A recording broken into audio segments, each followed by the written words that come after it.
move we made. Had to park a truck like that in the Well, backyard. I've always wished since my time started here that Larry would have taken a little bit more active role here, but it's difficult in a transition like that.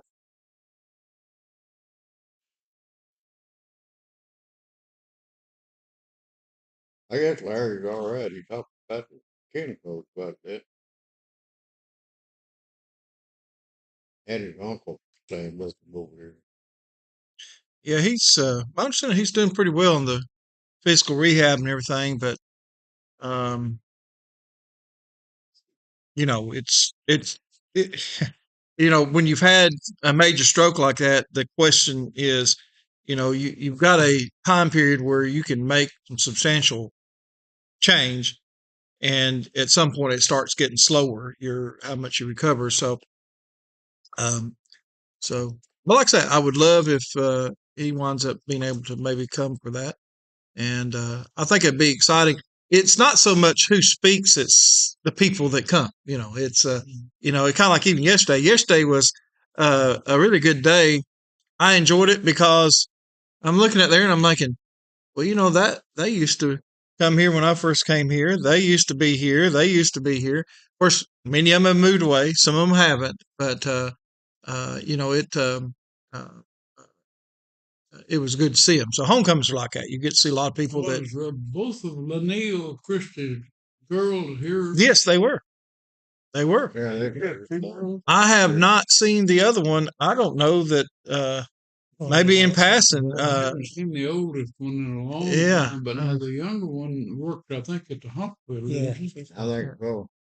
Her nursing home. They're either one of the 2. Mm-hmm. 'Cause I can't think of her name. So, and then her 2 of her grandkids, Jordan and well, actually she had 3, but 2 of her grandkids, Jordan and Noah, which I hadn't seen Noah since he graduated. But The girl that showed up yesterday, she's the same one that showed up, months earlier. she comes sometimes for Neil's birthday. She came for Neil's birthday. She's her, or if it was older sister. She is a really good kid. Um, uh, she's married a kid from Charleston, one of the big farmers out there. Her daughter was with her yesterday, but also the granddaughter. Yeah, I'm talking about the granddaughter. Yeah, granddaughter. Yeah, Granddaughter, blonde headed. yeah, she's tall, blonde head. Yeah, she's but she married a fellow from Charleston that owns his family owns one of the big farms in Charleston, and so she's become kind of a well, I call her a modern day pioneer woman. That's kind of what she does. All this cooking and making things from scratch and all that type of stuff. Sells stuff at the farmers market there in Charleston. And speaking of kin folks, where is Sister Linda now? She's in Fayetteville. Fayetteville? I haven't seen her in a long time. Well, yeah. We are going to try. My goal for the homecoming, though, my biggest goal is I've not seen all the Ashley boys together in a long time. They seem to avoid each other. So we had the breakfast here, and Dale overslept, forgot about it, and so Lowell was here. But then when we had the round robin, Dale went. We was there, and Lowell, for whatever reason, wasn't there. He wasn't feeling good. Yeah, well, that's what he says, I guess. But anyway, so my goal is try to get all of them together. Where was let's see, I don't think Johnny was here yesterday, was he? No, yeah. And was Larry here? Yeah, Larry. Okay. Okay. When behind me there. When you get a lot of people you haven't seen in a while, you talk to them a lot. Sometimes you don't catch everybody. I don't know why, but Danny did show up. Mm-hmm. Yeah. I got acquainted with this bunch of Ashleys. Yeah. When they were living in Russellville, and I started tech over there, me and Jenny, and we were all going to the Fifth and Greenwich. I don't remember where. Fifth and Greenwich. Yeah, that's now the Shiloh Church. Yeah, they moved and they call themselves I Shiloh. don't know. Yeah, they do. That's the one that's affiliated. They do work with the Ghana work too. So yeah. Is that land that lived down below the Bozeman What about it? land? That, Well, I lived there and Larry lived down in that area. well, I mean, it's Yeah, it was Glenn. He was the one that, what I was Took gonna over. tell. Take one and pass it I was around. on a brush hog in the county. yeah, I don't know how many boxes of shell that boy shot, but I was down there brush hogging. Being We had concern. socializing, we probably need to get to the Bible study part. But do be thinking about that when we do have our homecoming. That'd even be a good opportunity if Peyton could come back for that. That would be neat. But I know he's got a little long trip. or for Yeah, sure. but well, it's always good to see family. Comes back sometimes. That's got to be tough on, especially Jessica, him being that far away and grandbabies And now. you've got some Thrasher kin folks down at Magazine. Yeah. John and Joan Thrasher and Darla and Donna. I don't know what their last names are now. They're both married. Yeah, but part of our big goal with the homecoming will be obviously to meet as many people that used to come here, but that really includes some people that still live in the area that don't come or go to. I know some of them have fallen away and go to some type of denomination or whatever. But so part of that goal would be to try to get some of those folks back in the building. It's a Yeah. little. You know what I would suggest is that the ones that are still going here, if they have relatives that died, Yeah. bring a picture of them. Well, that'd be neat. Yeah, we could do that, and that it might even be something we could do during the lunch portion of the phase. Go over each one and highlight that. I'm sure Richard will probably bring up some of the more influential ones that may have, especially leadership role or things like that. So, yeah, I think that's a good recommendation there, though. We do have one thing we do is we've got some different memorials in both the main building and here, and we'll try to do that. The big problem is if we have a good crowd like I think we might have, this may not. I don't know. It's going to be tight to They may have to put a table in the kitchen. table. Well, we may have to do something We could outside. Put that in there. I'll just come on out. Yeah. Well, we may have to have some. Of course, I don't know. You never know the weather. May even have to seat some people in the old fellowship area in order to have enough room. It's just hopefully that we do have that problem because you can't get about 100 is maximum in this activity building.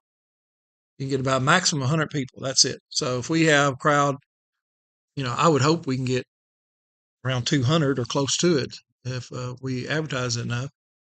But even well over 100, if they all stay for the meal, we're not going to be able to put them all in here. We could rotate or we could. Set up picnic tables up. Yeah, but November can be a little unpredictable weather-wise, so you'd have to have a backup plan. Yeah. One of these make you feel good kind of things. Jenny went to a ladies' day. I don't remember if it was Dover or Dardanelle or Rush. I think it was Dardanelle. Well, she told me about going to the one Dardanelle. Yeah, she went to a ladies' day, and the speaker. No, maybe it was here. It was here. The speaker was Nancy Jackson. Yeah. That was the last ladies' day here. Nancy Jackson is a long ago teenager from. Yeah, we would hope that somebody like her would come for that. But yeah, like I say, we'll have to have plans now. We'll either, like I say, now I don't know how many we could fit in the old kind of kitchen and fellowship areas. Probably quite a few, though. We could probably fit quite a They used to few. get 60 and 70 in there. Yeah, but they got that You partition put now. quite a few before you put that partition. Yeah, that partition kind of somewhat limits it just a hair. Still could get quite a few in there. You probably could get close to 50, at least 50. But like I say, it's just hard to say if we'd have enough room or not. But that's what it used to be. I'm sure I know when I went to Salisal, my dad was there, and we grew to almost 300 every Sunday. We was right at 300. Sometimes Sundays we'd have over 300. And they had their building was it was newer. It was built in 70 when we first moved there, 70 or 80, I guess 1980. And so it's just a hair bigger, but they had the same design with the back area was where they had their fellowship potluck meals. But when they had a good crowd and everybody stayed, that area wasn't big enough, and so they'd sprawl into the classroom areas. And so you come, they had a procession line. You get your food, then you'd go to once the tables all got full, you'd go to the classroom. Some of the classrooms were kind of like that 5th and 6th grade thing, were a little bit bigger, and you could fit so many. But when it was a big time, you'd go. Almost all the classrooms would be full of people eating. You didn't think nothing of it back in that day. You thought it was kind of fun.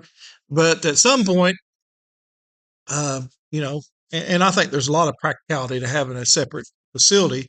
That's the only thing we'd have to figure out is if we can set up the tables and count, and then we have to figure out, okay, we get more, which I would hope we do get more.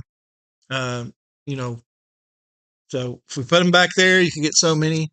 But we'd figure it out. Don't get me wrong. Because like I said, the old 5th and 6th classroom, that can probably sit a good number itself.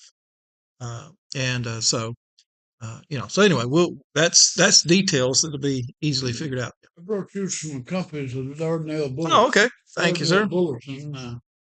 I'm still on their email. Well, that's nice. Thank you, sir. Appreciate it. So we'll be looking forward to it. Hopefully, maybe generally maybe around July we generally do a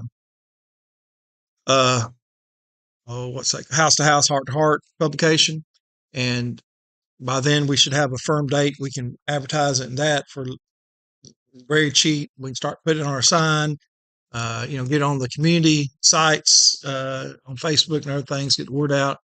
And we'll have to just do a lot of, so the way it will work best is people even though Dale may know the same people, you send an invitation. We'll probably print out something for everybody. You send out invitations to people you send out to people Well, yeah, there may be overlap, but that's never a bad thing. And so everybody send out and try to get confirmation. Being that I don't want those things back either. Oh, well, thank you, sir. I do appreciate it. So anyway, we will try to get a house full and everything. Attendance wise, though, we have averaged over 80 for the last 5 weeks, and that's as a result. I'm send probably a group text pretty soon, and recommend we need to start increasing the amount of bread and fruit vine that we put out, because we have completely run out 2 times where we've had to scramble.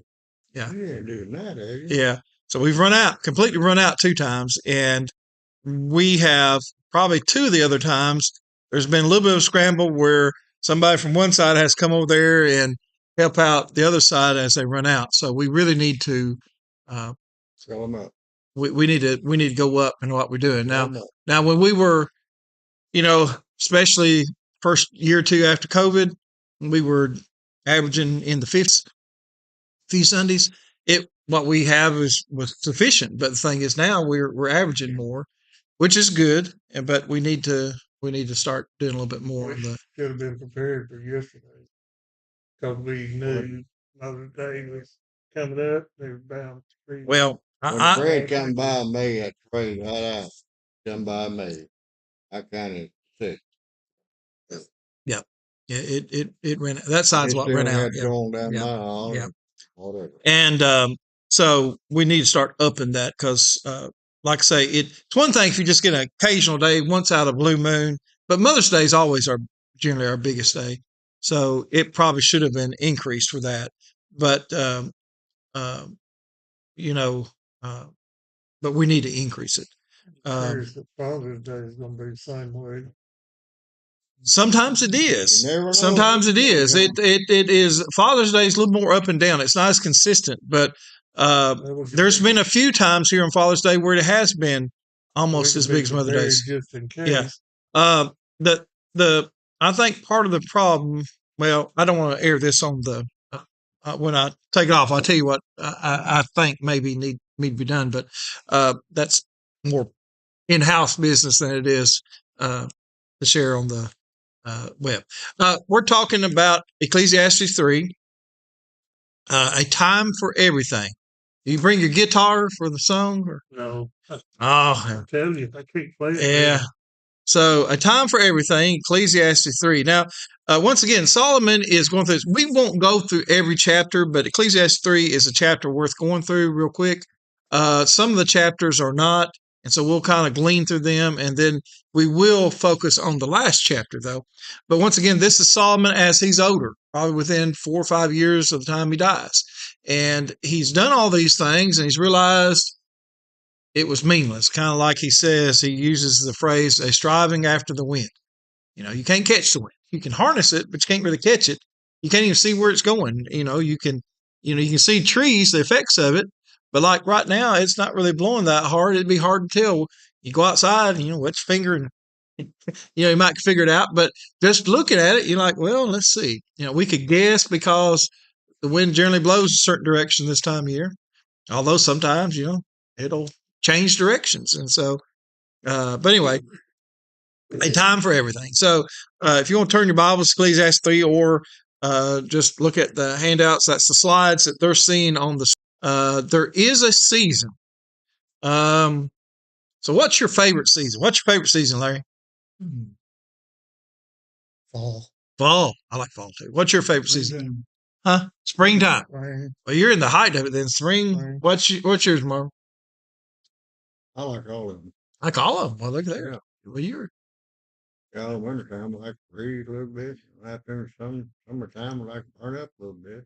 Oh, you like them all. I will say this. If you've ever lived in a climate where there aren't 4 seasons, you do miss it.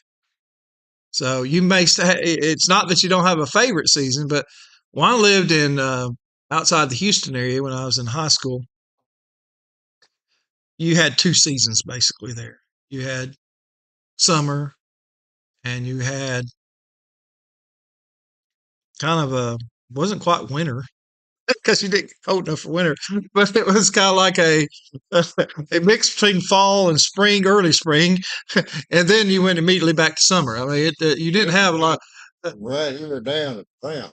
Yeah, right. Well, but Houston area didn't get seasons. Some areas don't get seasons. Not a lot of difference. Yes.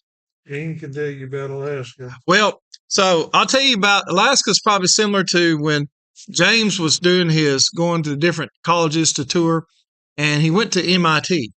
And we're there, and of course, for anyone that's in STEM or geek-related type things, MIT is the pinnacle of places to go. And so we're there, and it's very neat facilities. The guy that was giving us the tour was he was in the ROTC. He was from Texas. And so, he at some point during the tour, and the thing that made about those tour guides is they walk backwards the whole time. And he's the fastest I've ever seen. He could walk backwards faster than you could walk forwards. And, I just kept thinking, okay, is he going to hit something? But they seem to have a sense. So he's, doing things, and then he stops at one point and says, y'all having questions? And I said, because he told he's from Texas, I said, well, how long did it take you to get used to the winters up here in Massachusetts? And he said, I came up here.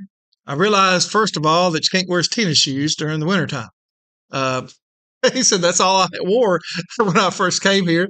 And said I had to get me some good duck boot type things because there's so much snow that, obviously you'd freeze your feet if you didn't wear something that was waterproof and warm.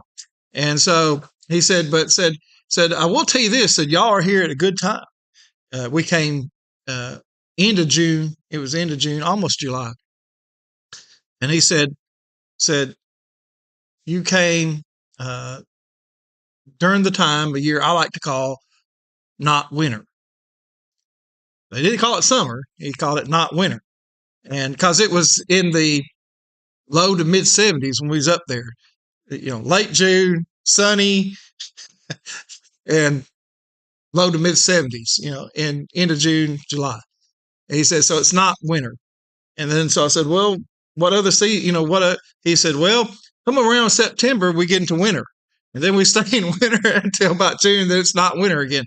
And so, never got really hot there. We went to a hotel. Like I say, you're talking about July, and it was in New Hampshire. And one thing we didn't look, and someone told us, you need to look that if that's what you want to do. You only go to hotels that have indoor pools if you want to go to the pool. They had an outdoor pool. And so we went there. I think James was at a conference, and I think I lasted 2 minutes in that pool. It was that cold. It was somewhat sunny when I first got in. Then the cloud cover came, and it was freezing. So, yeah, I'm sure Alaska is a lot like that. You have not winter. You don't really have summer. I spent about 5 summers in Grand Forks, North Dakota, doing school. Yeah.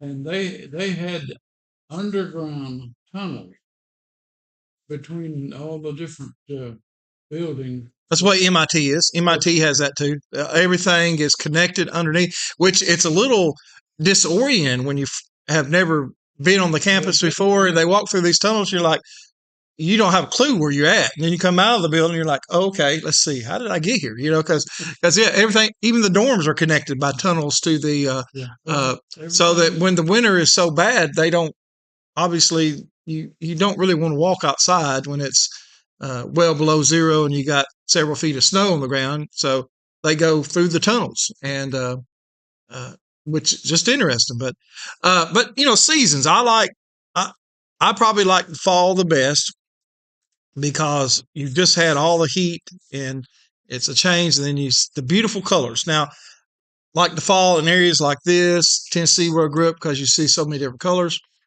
And it's also football season. So, I think, it's kind of a fun time. Spring is good too. Spring would be my close second. Winter, though, you miss it if you don't have it. So, like I said, when I lived in Texas, they didn't have winter, and you missed it. And I don't think you appreciate the spring as much when you don't get really a winter, because it's like there really wasn't change much in weather. It generally would get cold enough that some of the trees obviously would change, but it was usually like you'd be well into what most people consider winter, and they'd have a freeze. They'd have maybe one a year. And that's when everything that, like normal stuff would die. But then within probably 2 or 3 weeks, it'd start right back up. So you just didn't have that same transition. But there's a season for everything. Even they're really young, you start off. I love graduates. They have so much hope and, can-do attitude when they first graduate high school, and then life redirects some people a lot of times. It's very rare that someone starts off in their high school days and say, I'm going to do this. And then they graduate high school and I'm going to do this. And then they get to college or life, and they're like, what's plan B or plan C or plan D? It changes. And then you have family, you have kids, things change as well. But anyway, it's you do appreciate the different times in life. When you were young, thought you knew everything. I guess about 18's when everybody thinks they know everything, and can't learn anything from somebody. They got it figured out. And then by 25, they realize how foolish they were. And so, there's a lot of things that we go through in our life. You get older, there's a phase in your life where you deny you're getting older. You get in your 30s and your 40s, and I can still do everything I used to do. It's like you deny you. And then you get to a point you're like, oh, I remember my dad when he was that age. I thought he was an old man at that time.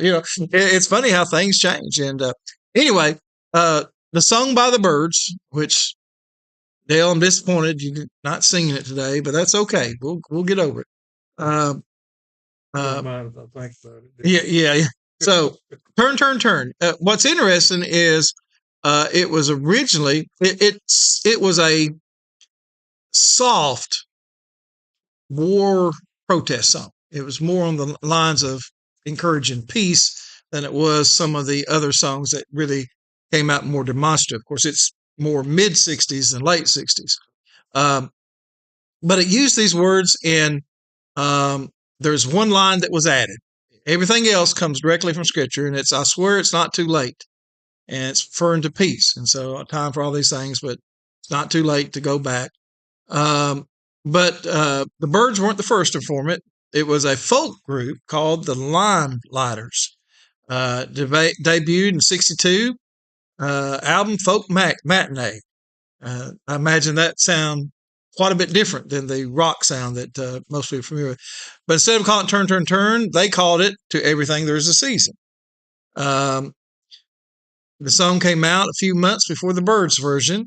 And what's interesting is there's a person in the band that was part of both of these groups, and that's how the Byrds came known of it. Synonymous with Byrds. Another person, Judy Collins, also sung it, but her version didn't hit as well because of that, the 60s psychedelic sound that, was popular in the mid to late 60s. The Beach Boys had some albums like that. It was popular. But anyway, it's interesting that the author of the lyrics, though, is Solomon. I mean, it's just I think it's just kind of neat that that's what was done.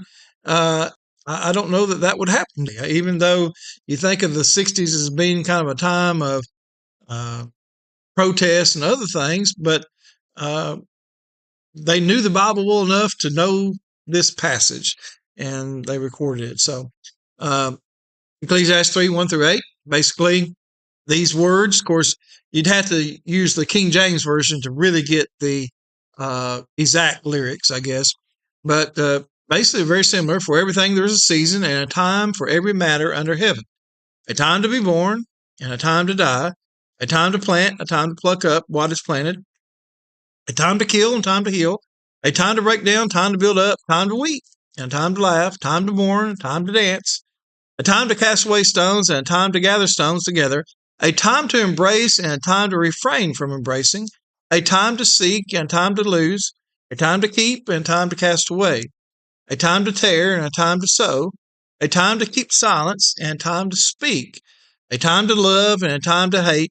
A time for war and a time for peace. So, what amazing words written by Solomon on the guidance of the Holy Spirit. Remember, Solomon was indeed a wise man in the sense of, earthly wisdom, but we start to see that he is developing more of a spiritual wisdom, a godly wisdom in the book of Ecclesiastes. And so he realized all these times, things change. I almost think it's sad, and every now and then you run across someone younger that gets things, but it's almost sad that too many young people don't really get this principle, that everything is fleeting, and there's a time for everything, but their focus should be doing godly pursuits.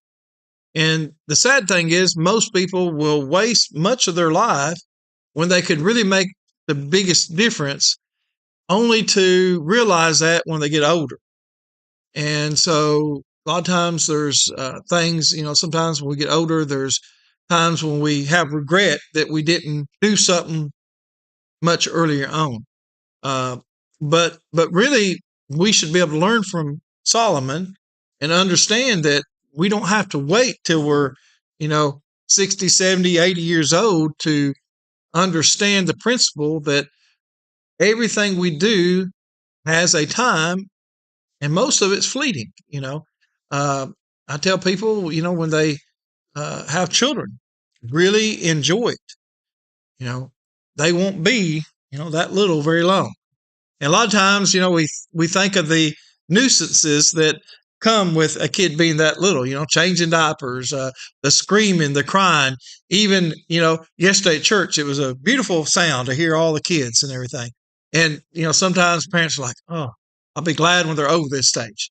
Well, one of these days you're going to look back and say, I wish they were still that age, because, it's such a fleeting time in life. So many things, maybe your time with your parents, yesterday was Mother's Day. Any of y'all still have your mother still living? No. And so, I would, I said this in the sermon yesterday. I would give anything if I could get one more phone call from my mom or another call from my dad. And, it doesn't happen. But the thing is, you realize there was times where you could have maybe called them, spent more time, and you didn't, because life is that fleeting. And you think, well, I'm always going to be able to talk to him. I know that for the longest time after my dad passed away, he was the one, if I wanted certain advice about things, I would call and I'd say, what do you think about this? And I realized, or if I'm watching certain sporting teams, I'd give him a call and say, did you watch that? Whatever. And no longer could I do that. So there is a time for season. What's your thoughts on that? How should that motivate us in our lives?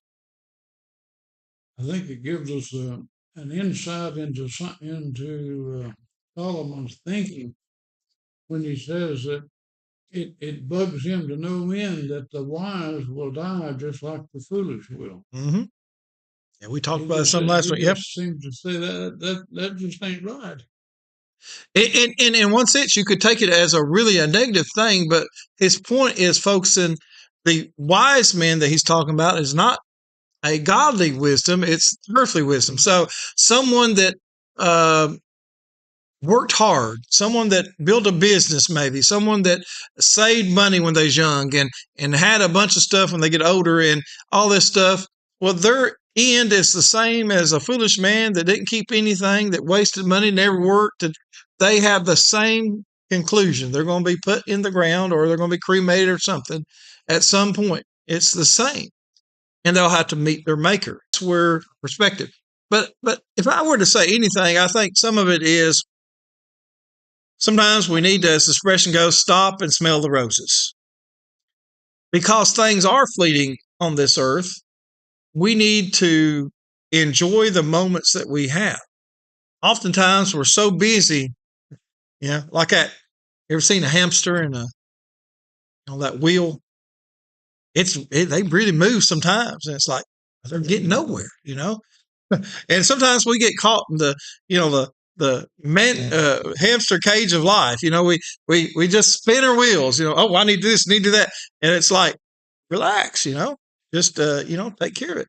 I think sometimes maybe some of the almost epidemic problems we're having with anxiety is this push to always got to do this, got to do that, got to do this. Oh, I didn't do that right, or I got to fix that. And it's going to work out. It's going to be okay. We lose that perspective. Everything is going to come and go. I know young people, once again, take a test and do bad on tests. Oh, that's the end of the world. How am I going to ever recover that? Well, everybody gets bad tests, just. But to think that Solomon, as wise as he was, didn't yet have a grip on that. Well, and that's where we've got to always distinguish what his wisdom was. It was not a godly wisdom. And God doesn't give that to people. I think that's probably an important point too. So God gave Solomon the ability to discern things so he could manage the government better. That's what he asked for. And as far as things on earth, there never was probably a richer person than Solomon. He built the temple. He managed his country well. Time of peace, prosperity. But that's not the type of wisdom that's eternal. And so he came to the conclusion that type of wisdom, it actually may be worse for somebody than better, because once again, he comes to conclusions that it really didn't, in the scheme of eternity, it didn't do anything for him. God doesn't grant you, just you've got to do some work to develop that godly wisdom. Now, James says, pray for it, but I don't think God just gives it. I think we have to put some effort in there to get that godly wisdom that we really need. And I think that's also why he said, God, uh, you know, without imputing when we ask for wisdom. The implication, I think, when James says that is that, well, we're going to have to ask for it a lot in our lives. So it's not like one thing. Like apparently he gave Solomon this earthly wisdom where he was immediately able to do things as a king that was helpful for his kingdom. But our spiritual wisdom, it comes through living, trying, putting a perspective right. And it may be that we're going to go through our whole life and we're still going to be asking God for wisdom. And that's okay. God says, go right ahead, keep asking. And, he's going to help us out in those things. Part of the process, I think, to wisdom in a spiritual standpoint is understanding that we don't control everything. We don't have the answers for everything. God does. And through that humility, I think, is where we really understand and acquire that spiritual wisdom. Ecclesiastes 7:13-14, consider the work of God, who can make straight what has made crooked. In the day of prosperity, be joyful. In the day of adversity, consider God has made the one as well as the other, so that man may not find out anything that will be after him. Paul talks about bless those who persecute you. Now, I think to do that, we need to understand that things go around. Have you ever done things that maybe you regretted? Maybe you said something that you wish you hadn't said, and maybe especially when you're younger and you didn't control your words as wisely. And so, yet sometimes we also are the same people that get really upset when someone says something that gets under our skin. And the thing is, they may not be like that all their life. And how are they going to learn to do better unless we give them a good example, unless we treat them well? One day they may be like us and looking back at their life, oh, I shouldn't have done that. I really messed up. So anyway, there's a season for everything. We're going to skip on to God's gift to man. Let's see. Let me skip to that. Yeah. Ecclesiastes 3:11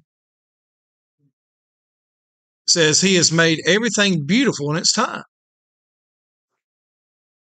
A tree doesn't look too much in the wintertime. But spring and summer and fall, I mean, it's beautiful. Made everything beautiful in its time. Also, he has put eternity into a man's heart. Yet so he cannot find out what God has done from the beginning to the end. I perceive that there is nothing better for them to be joyful and do as long as they live. Now,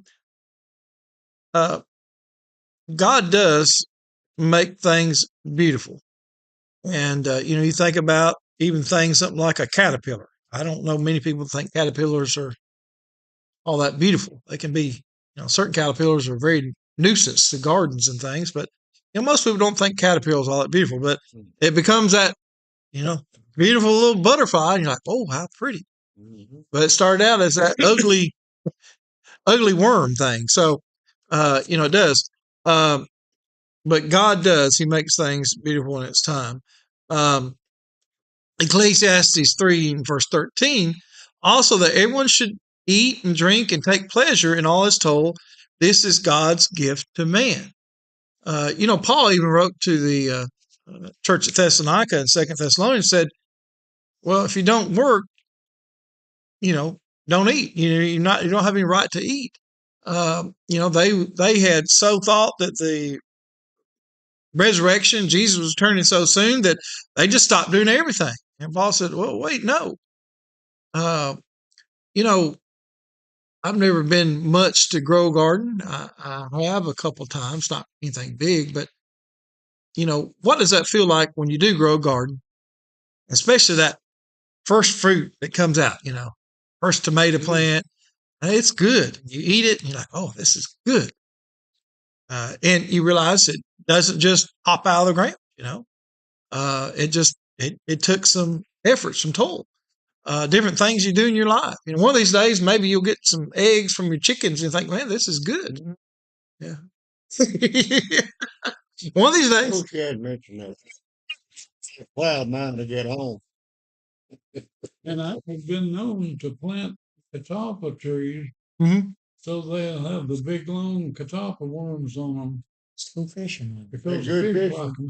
Well, but like I say, that took some time and planning and effort.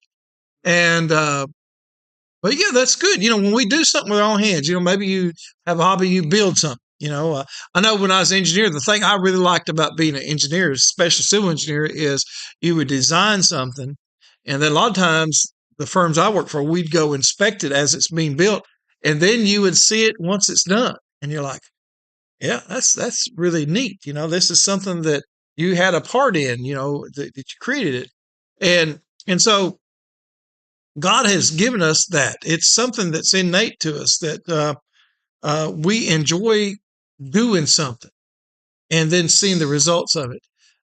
And I think that's also why there has been a big movement in the youngest generation that's just graduating. They are returning to trade skill works. And I think that part of that is because it's not just something that's theory. It's not just something you do in the office. It's something that you do with your hands and you see results from doing it, whether it's, you know, electrician, plumbing, uh, you know, uh, any type of things, trades, mechanic. So you see the results from it. And I think God made us that way. And so I think also part of the problem with so many that don't like what they do, they don't like maybe their life, it's because they don't deal with things where they can see the results of their labor. And you know, God has made us that way, which is good. That Oh. law had 6 them trees in the front yard. You what? My dad-in-law had 6 of them topic trees in the Yeah. yard. Larry and I come down. Oh, Diane, before she wound up with a place, she won down. There's a bunch of those catalpa trees in the magazine, but I don't ever see any worms on them. Yeah, maybe they spray them or something. maybe not time for it. So Romans 5:6-8, the greatest gift God gave man was his son. For while we were still weak, at the right time, Christ died for the ungodly. Once again, there was a time there. Now, that means for the longest time, people didn't know. They didn't have an understanding of what God's plan actually was. It was somewhat hidden from them. Now, there was good things that happened, but they didn't have a conclusive way to redeem man's sin. For one will scarcely die for a righteous person, though perhaps for a good person one would dare even to die. But God shows his love for us in that while we were still sinners, Christ died for us, just at the right time. And so we can look back and know that was the greatest gift to man. And yet we can still learn that there are things we do with our own hands that are good. Even things like, you know, the things that God has us do that we're commanded to do are things that are beneficial to us. So what is, you know, we are commanded to assemble together. But what is an important function of when we assemble together? What do we do to one another? Encourage. So do you go to church if you have your focus right, that it's for God?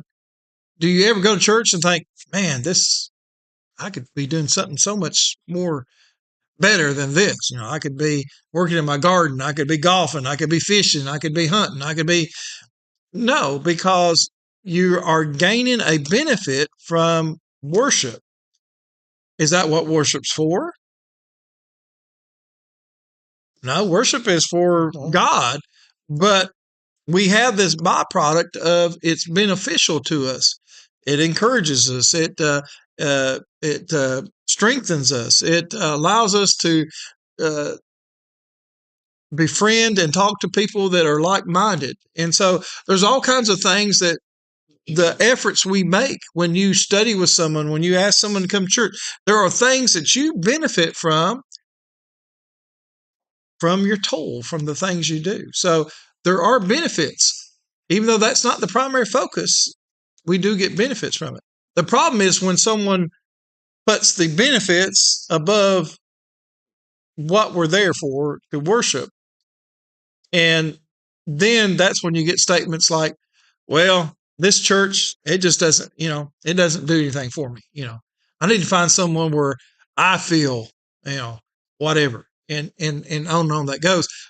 They put one thing that is a benefit that God gives us, and they put it above the greatest gift that God has given us. And so that's where we got to learn that perspective and do things. Any thoughts or comments before I'll close out the stream? Next week, maybe we'll start a little bit more on time.